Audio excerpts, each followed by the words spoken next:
Dans cette deuxième partie, on va donner les définitions essentielles. Tout d'abord, on va répondre à 3 questions. C'est quoi la commande prédictive? C'est quoi la commande adaptative? Quand est-ce qu'on utilise la commande adaptative? Et comment on utilise la commande adaptative? Tout d'abord, le quoi? Qu'est-ce que la commande adaptative?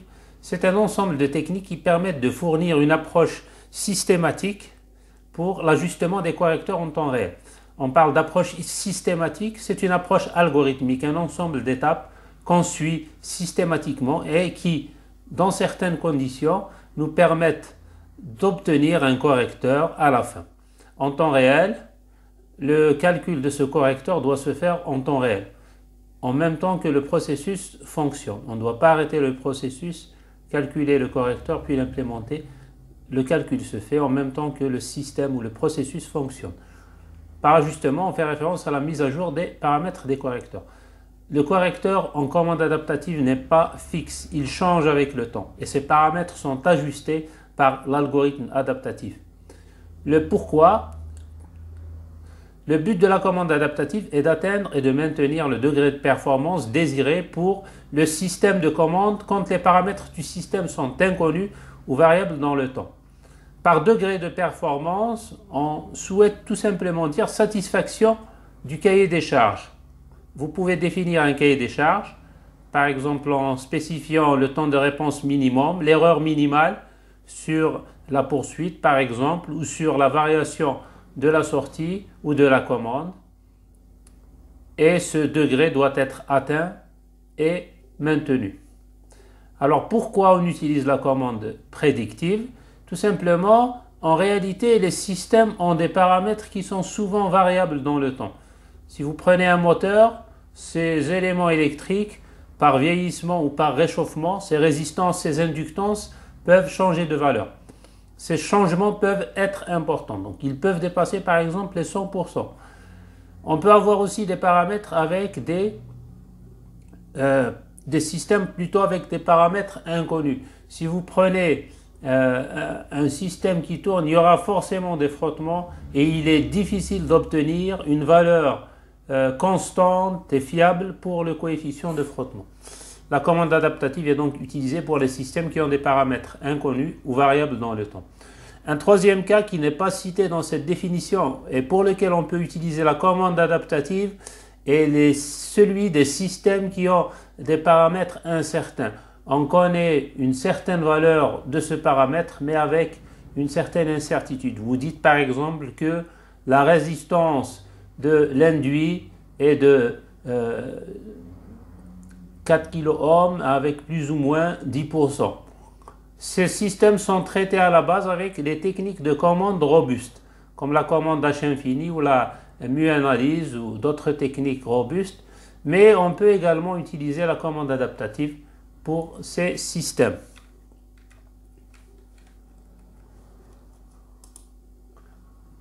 On va voir maintenant une comparaison entre la commande conventionnelle, la commande classique avec feedback et la commande adaptative. En commande conventionnelle, un ingénieur automaticien, pour concevoir un correcteur, suit généralement 3 étapes. Premièrement, définir ou étudier le cahier des charges. C'est l'ensemble des spécifications que l'on souhaite du correcteur.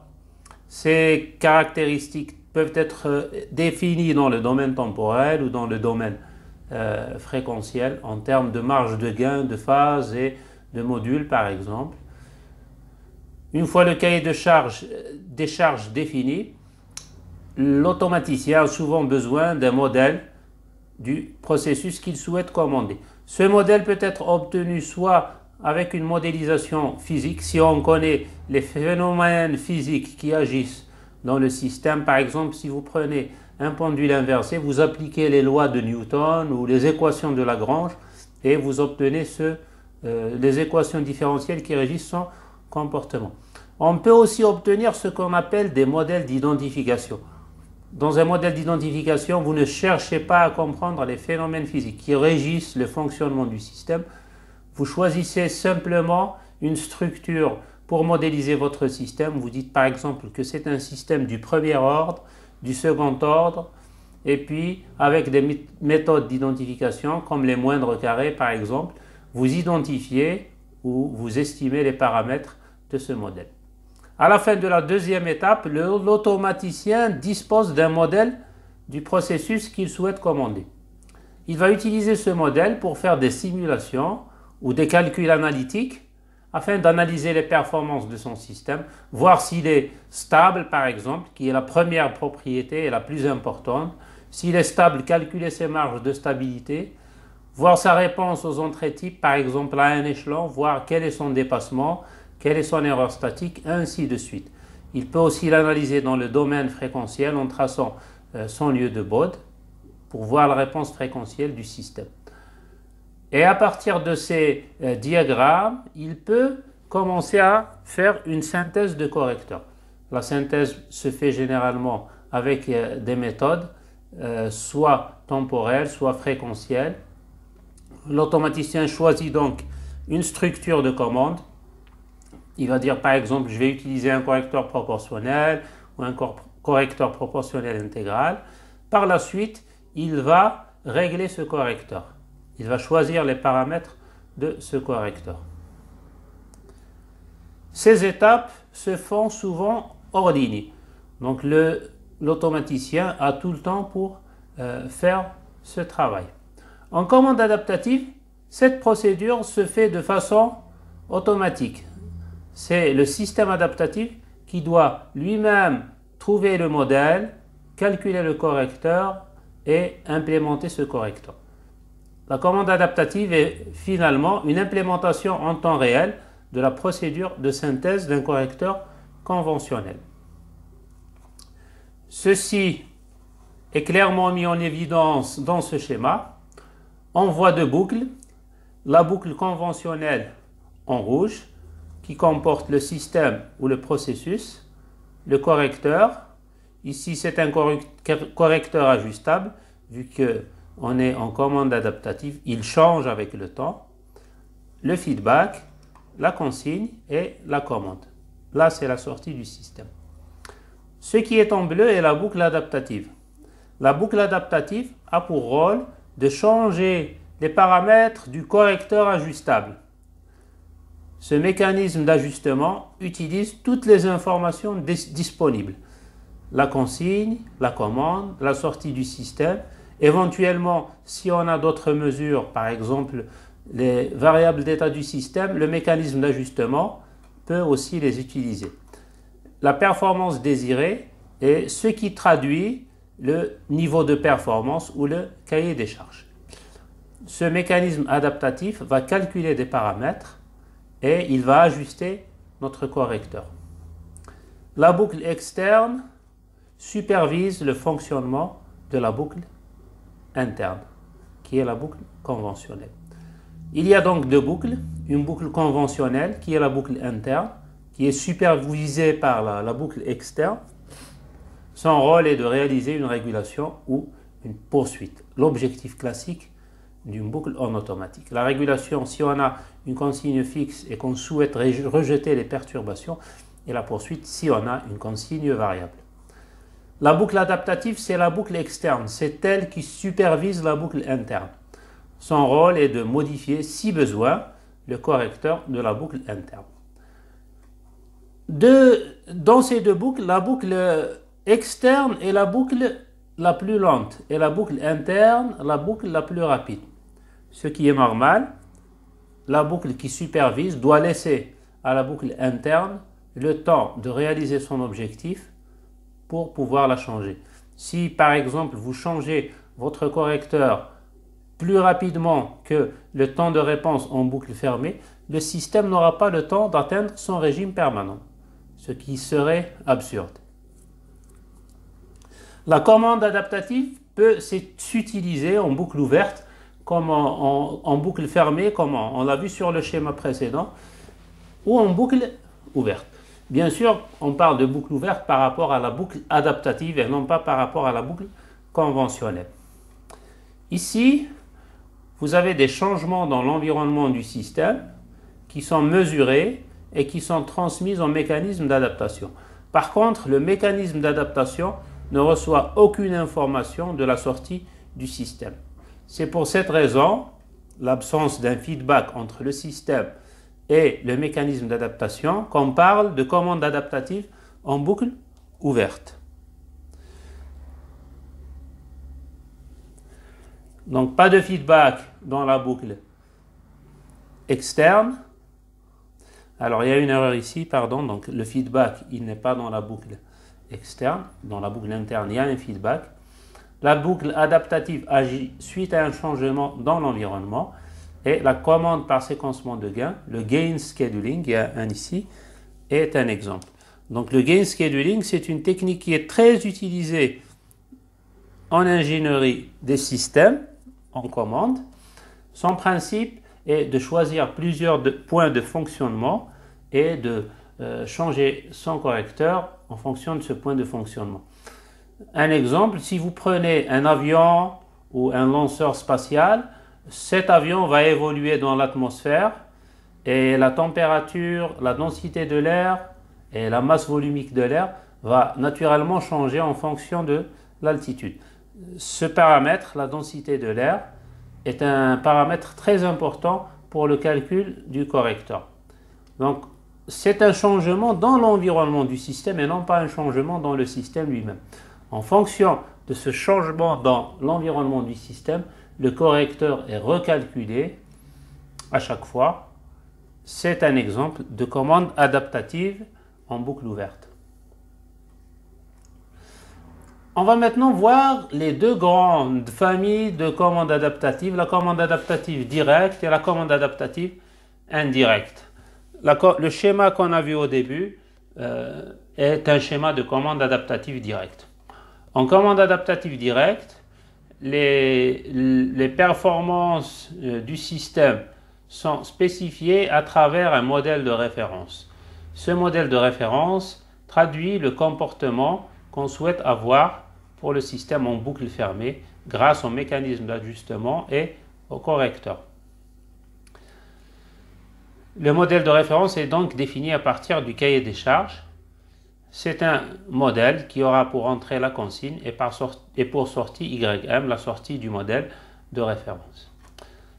Sa sortie, bien sûr aussi le YC, la commande, la sortie du système, toutes les informations disponibles sont transmises au mécanisme d'adaptation qui ajuste les paramètres du correcteur. Donc on voit ici que le mécanisme d'adaptation agit directement sur le correcteur, d'où l'appellation de commande adaptative directe. Donc elle va utiliser un modèle de référence pour spécifier les performances désirées, celle du cahier des charges. La boucle adaptative va modifier le correcteur de la boucle conventionnelle pour que celle-ci ait un comportement aussi proche que possible du modèle de référence. Donc on souhaite que ce système en boucle fermée se comporte le plus proche possible du modèle de référence. Y doit être le plus proche possible de YM pour la même entrée YC. Donc là, le mécanisme d'adaptation calcule souvent l'erreur entre Y et YM et il l'utilise, comme on va le voir par la suite, pour l'ajustement des paramètres du correcteur. Le mécanisme d'adaptation agit comme suit. Il reçoit des informations à partir de la sortie du système, de la sortie du modèle de référence, de la consigne, de la commande. Il y a certaines connexions qu'on n'a pas faites ici, par exemple le YC. On fournit l'information de YC au mécanisme d'adaptation. Et toutes ces informations sont utilisées pour ajuster les paramètres du correcteur. Comme je viens de le dire, l'erreur, la différence entre la sortie du système et celle du modèle de référence, est utilisée pour calculer l'indice de performance. L'indice de performance est une fonction de l'erreur. Ça peut être par exemple l'intégrale de l'erreur au carré entre l'instant 0 et l'instant t. Et ce mécanisme d'ajustement va ajuster ou changer les paramètres du correcteur directement à travers le mécanisme d'adaptation. Donc là, il n'y a pas une étape intermédiaire entre les deux. Pour la commande adaptative indirecte, donc on voit ici une étape supplémentaire qui est l'estimation d'un modèle du processus.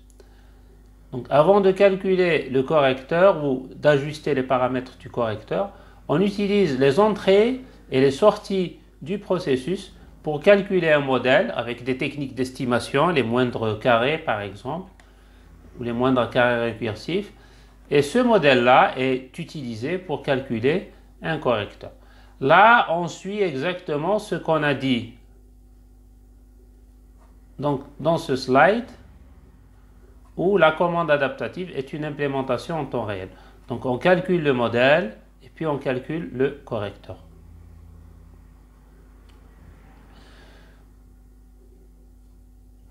La commande adaptative indirecte agit en 3 étapes. La collecte des données, les entrées et les sorties du processus, l'identification des modèles, par les moindres carrés par exemple, et l'utilisation de ce modèle pour la synthèse ou le calcul d'un correcteur. Ce qui distingue une commande adaptative indirecte d'une commande directe, premièrement, c'est l'estimation en ligne ou en temps réel des paramètres du modèle du processus. Donc, vous voyez ici que cette étape d'estimation de modèle n'est pas présente en commande adaptative directe. La deuxième chose, c'est le calcul en ligne des paramètres du correcteur en fonction du modèle estimé.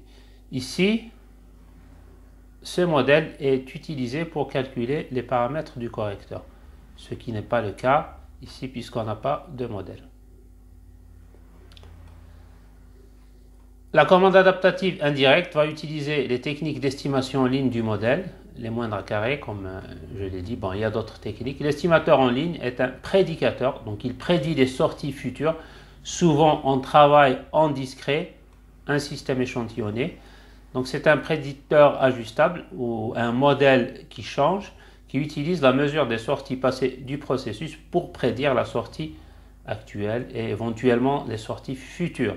L'erreur de prédiction entre la sortie du processus et celle du prédicteur est utilisée pour ajuster les paramètres du prédicteur à travers des algorithmes d'adaptation. Donc là, c'est l'erreur entre Y et la sortie du modèle qui est utilisée, c'est la technique des moindres carrés. Donc on a notre processus, on a sa sortie, on a notre modèle identifié à l'instant K. Cette erreur à l'instant K, avec les erreurs précédentes, va être utilisée par l'algorithme d'adaptation pour changer les paramètres du prédicteur. On va maintenant s'intéresser uniquement à la commande adaptative directe par l'approche de la commande adaptative par modèle de référence, le MRAC, le Model Reference Adaptive Control. On rappelle son schéma: un modèle de référence, une boucle conventionnelle et un mécanisme d'ajustement qui utilise toutes les informations disponibles pour mettre à jour ou calculer le correcteur. L'objectif de la commande adaptative par modèle de référence, c'est d'avoir la sortie de la boucle conventionnelle qui soit la plus proche possible de celle du modèle de référence. Avoir un comportement le plus proche possible du modèle de référence. Alors attention, avoir les mêmes sorties ne veut pas dire que la fonction de transfert, par exemple, si on est en cas continu de notre système en boucle fermée conventionnelle, est la même que celle du modèle de référence. On va voir la différence entre la poursuite exacte et l'autre cas. Un schéma de commande adaptative comporte principalement deux boucles. Là, on rappelle ce qu'on a dit. La boucle interne, c'est la boucle conventionnelle, et la boucle externe, c'est la boucle adaptative. Je rappelle que la boucle adaptative, c'est la boucle qui supervise la boucle interne, c'est la boucle lente, et la boucle interne, c'est la boucle esclave, c'est la boucle rapide. Les paramètres du régulateur adaptatif sont calculés à partir de l'erreur. Attention ici, l'erreur, c'est la sortie du système moins la sortie du modèle de référence. D'habitude, on calcule l'erreur, le epsilon, comme étant le YC moins le Y. Donc là, c'est le Y moins le YM. On prend d'abord la sortie et on lui soustrait la sortie du modèle de référence. Donc ne faites pas l'erreur de dire que E c'est YM moins Y par la boucle adaptative pour un modèle de référence donné. On peut classer les méthodes en deux. Bon, il y en a plus, mais ici dans ce cours, on ne parlera que de ces deux catégories. Les méthodes du gradient, qui sont basées sur la technique du gradient, qui est une méthode d'optimisation, et les méthodes basées sur la théorie de la stabilité. On va parler de stabilité de systèmes non linéaires, non autonomes. On va commencer par la méthode du gradient. La méthode du gradient s'appelle aussi règle MIT, puisqu'elle a été découverte au MIT, le Massachusetts Institute of Technology. Son idée, c'est d'optimiser un critère de performance qui est l'erreur au carré, ou le 1/2 de l'erreur au carré. Le 1 sur 2, c'est juste pour simplifier le 2 quand on calculera la dérive. Donc là, on définit le critère de performance. On a dit que le critère de performance était une fonction de l'erreur E, y moins ym, la différence entre la sortie du système et celle du modèle de référence. Donc là, avec la méthode MIT, on choisit ce critère quadratique. Et on doit minimiser ce critère pour avoir la valeur la plus petite de l'erreur entre la sortie du système et celle du modèle de référence. On doit avoir un comportement le plus proche possible du modèle de référence. On va utiliser l'algorithme de descente du gradient pour rendre jθ le plus petit. Ici, l'algorithme de descente du gradient sera utilisé en continu. D'habitude, pour le gradient, si vous voulez optimiser une fonction f de θ, vous dites que, par rapport à θ, vous dites que θ de k plus 1 est égal à θ de k moins une constante positive fois le gradient de votre fonction par rapport à θ. Bon, on montre, vous pouvez voir l'exercice de TD qui parle de ça, que ça, c'est la version continue de l'algorithme du gradient. C'est un algorithme de descente. Les algorithmes de descente, c'est des algorithmes qui utilisent le gradient pour calculer la plus grande pente et aller en direction inverse.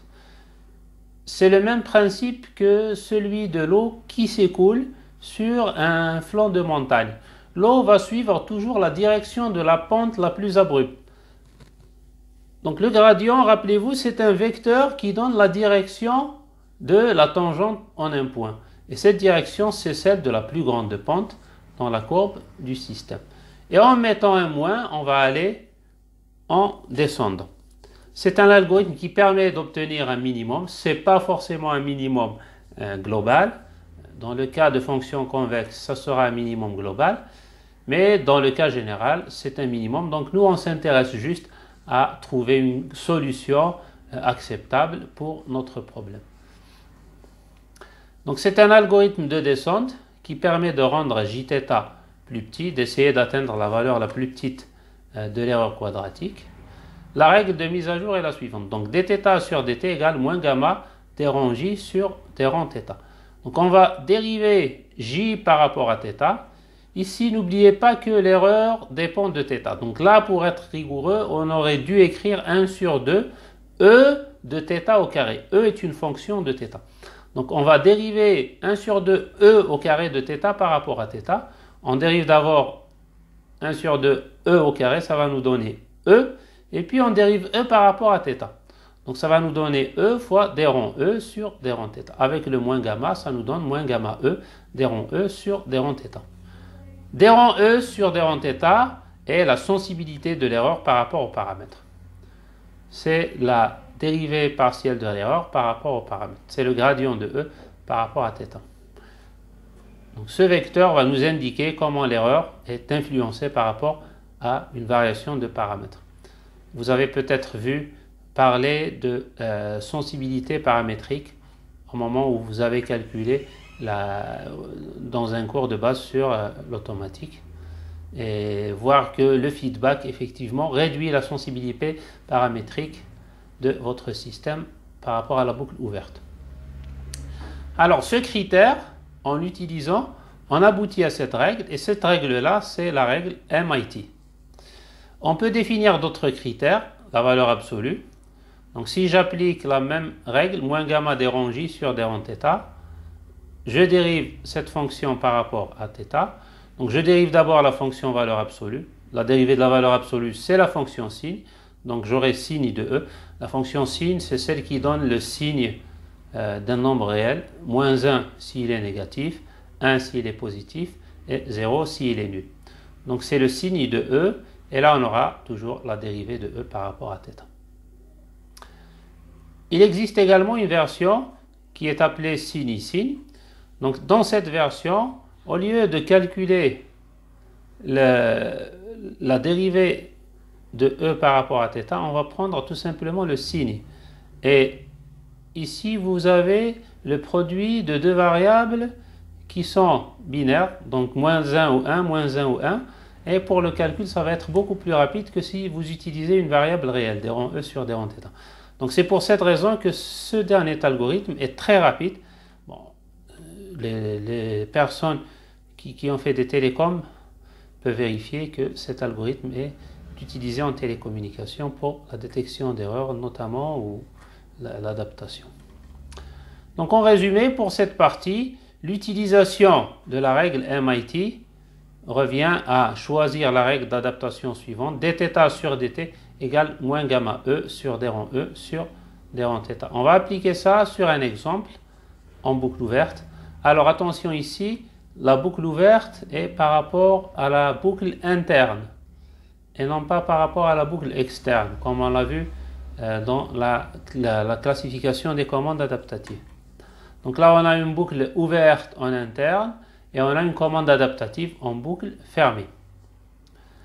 On considère donc ce système, sa fonction de transfert c'est KGS, G c'est une fonction de transfert linéaire, le K est un gain inconnu.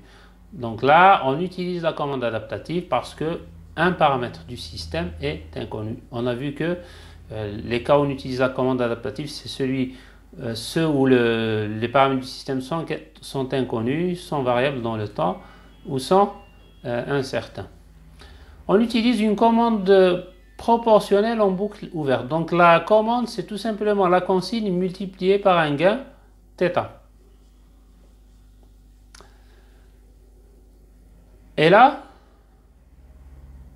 c'est le modèle de référence. Donc on souhaite que ce système en boucle ouverte se comporte comme ce modèle de référence. Le modèle de référence, c'est un gain K0 qui cette fois-ci est connu puisque c'est notre modèle de référence, soit la même fonction de transfert qui est elle aussi connue, G de S.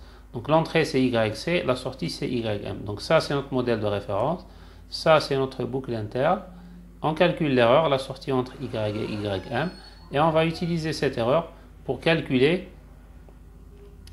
donc les paramètres de notre algorithme adaptatif. Alors ici, on n'a pas parlé du θ. Que représente le θ? Le θ, c'est le vecteur des paramètres du correcteur. Ne faites pas l'erreur de dire que θ, c'est le vecteur des paramètres inconnus.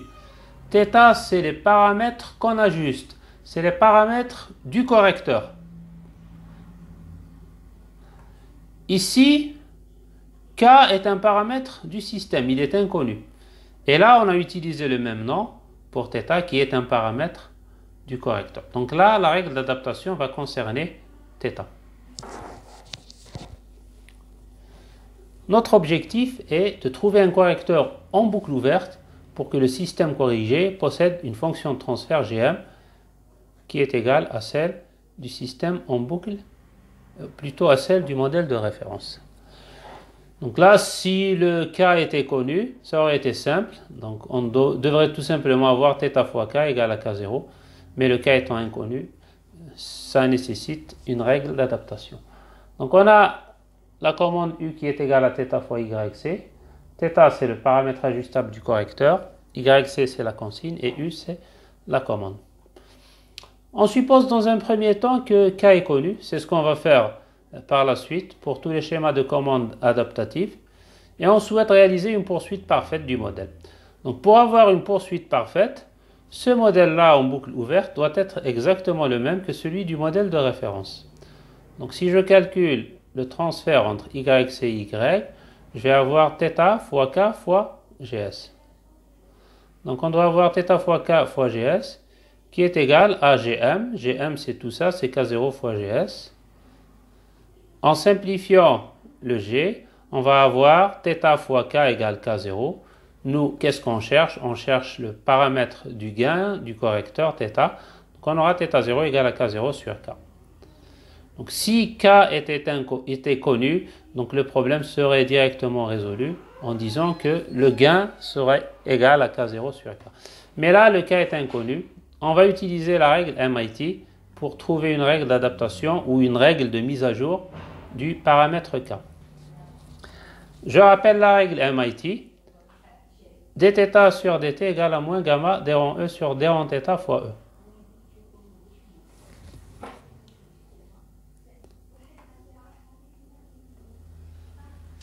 Alors, l'erreur, c'est la sortie du système moins la sortie du modèle de référence. Y, la sortie du système, c'est la fonction de transfert du système, K fois GS, fois l'entrée U. L'entrée U, c'est YC fois θ.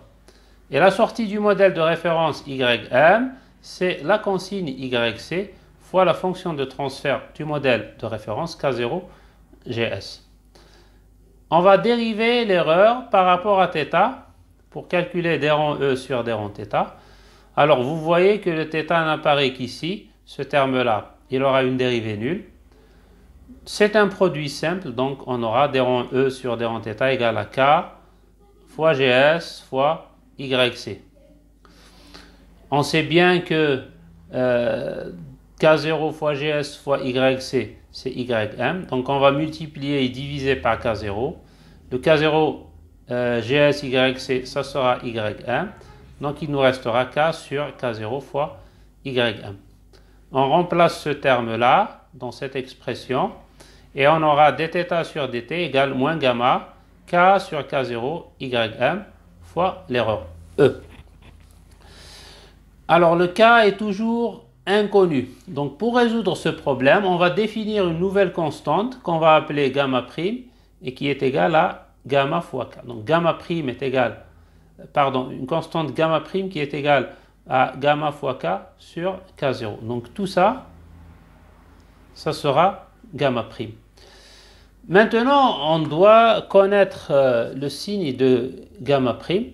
Donc, si K et K0 sont positifs, par exemple, gamma prime va être aussi positif. Par contre, si, par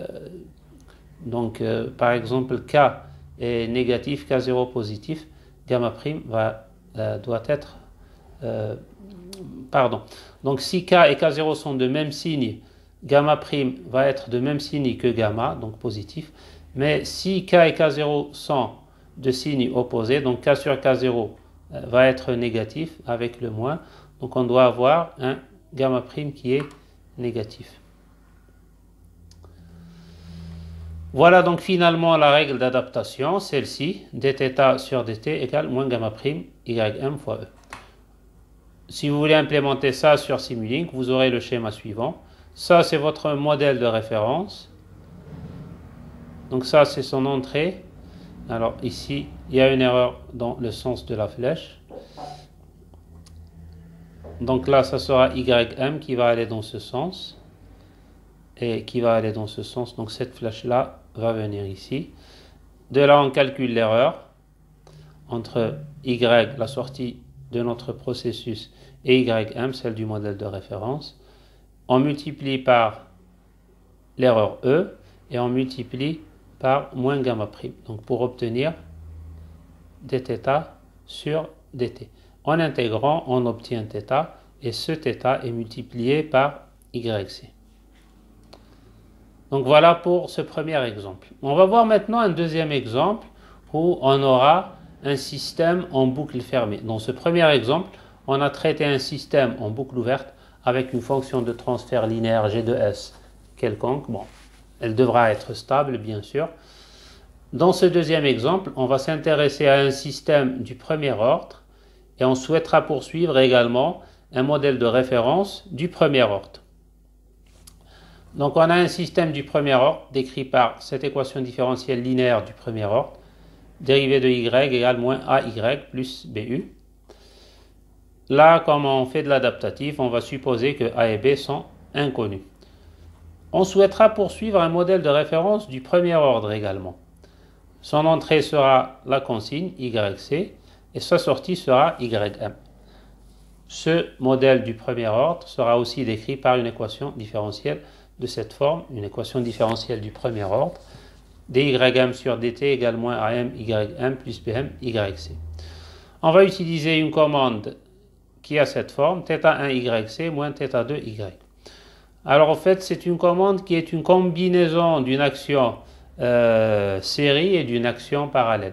Donc un correcteur proportionnel série et un correcteur parallèle qui agit sur le feedback. En fait, vous pouvez sortir θ1 comme facteur et écrire que c'est θ1 fois yc, donc moins θ2 sur θ1 fois y, et puis rajouter un autre terme pour compenser l'action parallèle. Donc voilà la commande, voilà le modèle de référence et voilà le système qu'on souhaite commander, A et B étant inconnus. On va prendre la commande U et la remplacer dans l'équation différentielle du système pour obtenir son équation en boucle fermée. Voilà, donc moins AY, et tout ce terme-là, c'est ce qu'on a obtenu en remplaçant U par cette expression-là. On va factoriser les Y ensemble. Il n'y a qu'un seul YC, il est là. Donc voilà l'équation de notre système en boucle fermée.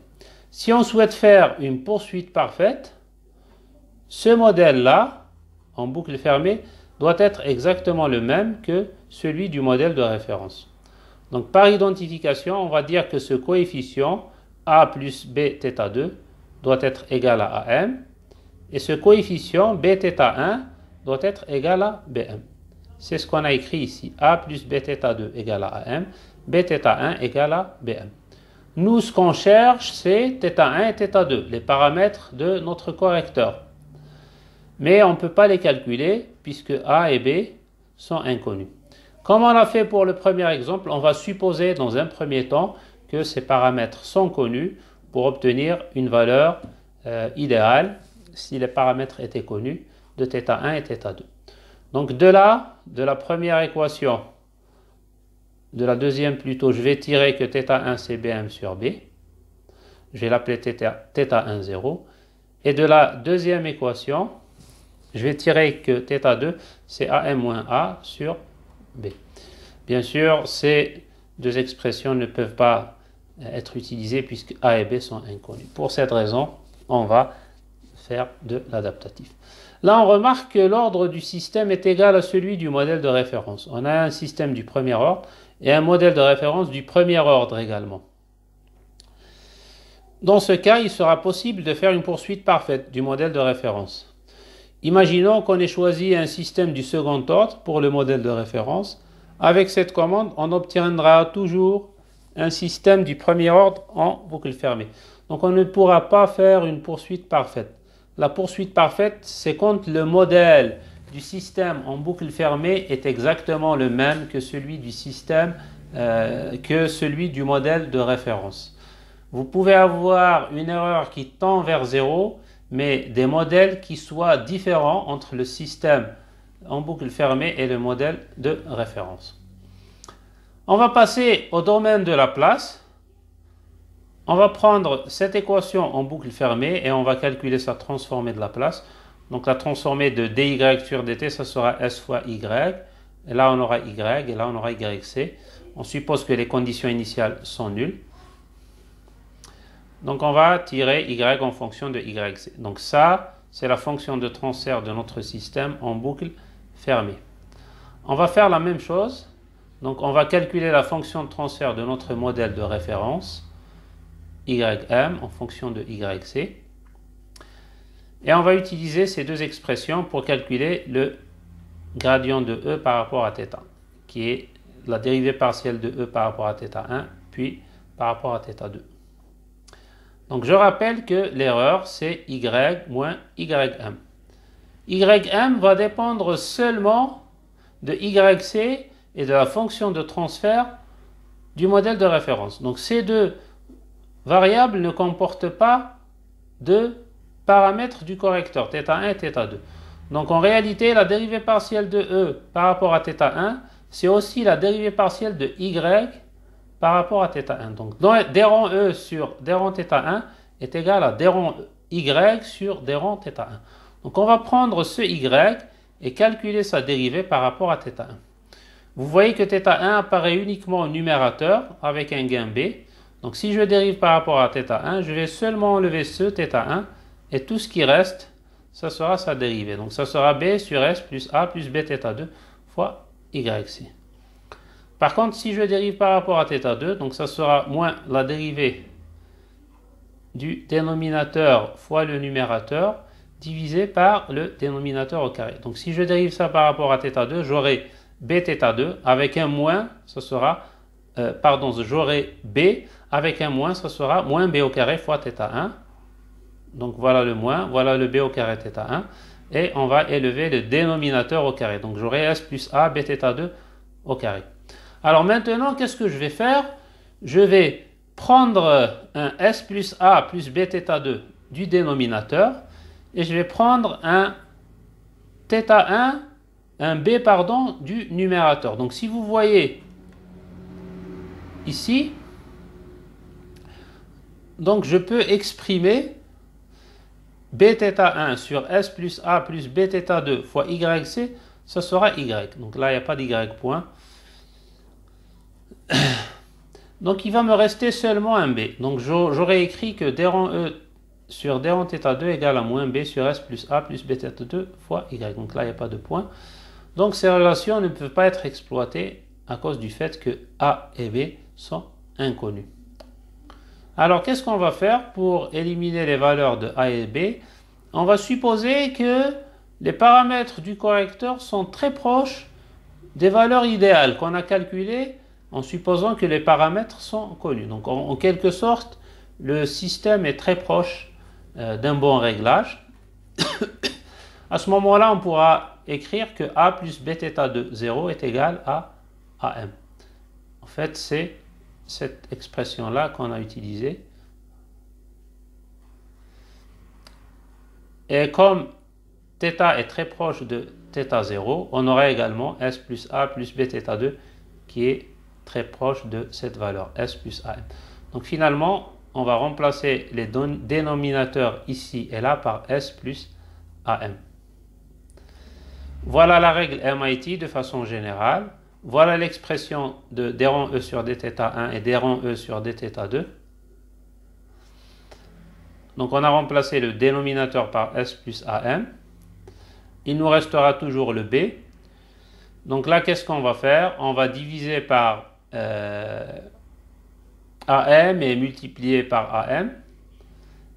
Et le terme gamma fois B, donc sur AM, donc on va l'appeler gamma prime. Donc je multiplie par AM, je divise par AM, et puis le B sur AM fois gamma sera égal à gamma prime. Donc en d'autres termes, gamma, c'est gamma prime fois AM sur B. Donc si vous remplacez gamma par cette expression-là, vous allez retrouver l'expression encadrée ici. Donc en fait, AM sur S plus AM, c'est un système qui aura un gain unitaire. Si vous remplacez S par 0, vous allez avoir un gain statique de 1. Ici, YC est filtré par ce système, et là c'est Y qui est filtré par ce système. La même chose, le signe de B doit être connu pour connaître celui de gamma prime. On connaît le signe de AM, bon, on suppose qu'il est positif. Il doit être positif pour avoir un modèle de référence stable.